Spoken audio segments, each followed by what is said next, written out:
Last week, I read an article by a pastor named Cary Neiwhoff. And in this article, he said two things that struck me concerning the words and the way we talk to one another. And I think it's quite relevant for these days because there's a lot of words being said to one another at the moment. And in many cases, those words have a whole lot of passion. And so anyway, with that being said, I want to share with you the two thoughts that I gleaned from this article that kind of caught me. First, he says, leaders, there are no neutral words. And second, he says this, leaders, your words shape worlds. And those two thoughts really kind of set me back and made me consider the words I use. Now, before you think, well, wait a minute, that's great. That's really not for me, though. I'm not a leader. I'm going to push back and say on some level you are. Maybe your leadership role is this. Maybe it's mom. Maybe it's dad, maybe it's grandpa or grandma, or maybe it's you're the older sibling, or you're a coach or a foreman or a boss, or even at the very least, if you're a follower of Jesus, then you're a leader. For in this life, you are to show and lead people to Jesus. So on some level, I believe these words apply to all of us.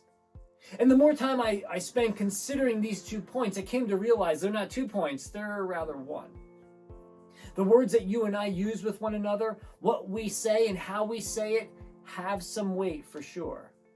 Granted, there are words of some people that carry more weight than others, and that's just the way life works. But what you and I say, realize this, there are no neutral words.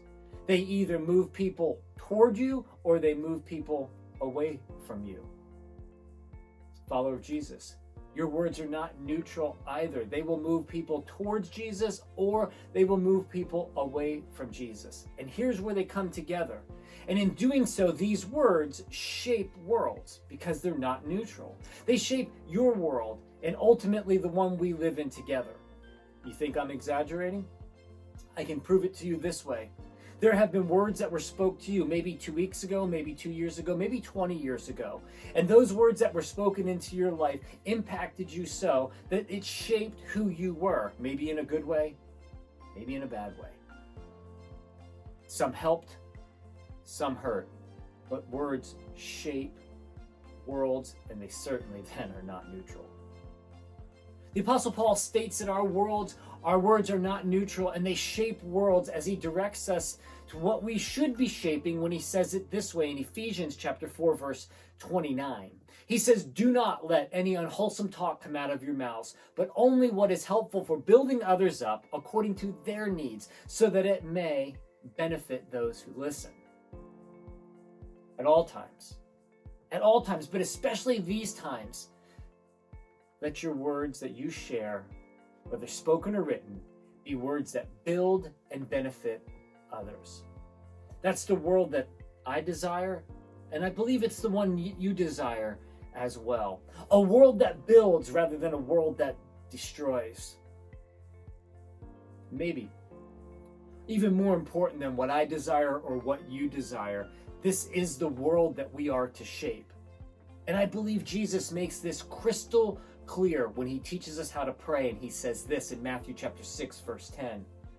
Your kingdom come, your will be done on earth as it is in heaven. Those words, prayed and lived out, are not neutral, and they want to shape this world to look like as it is in heaven.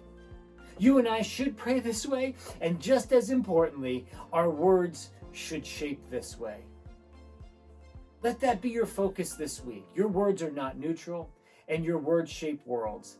Let your words, let my words shape the world of what Jesus teaches us to pray. Let your kingdom come and your will be done on earth as it is in heaven.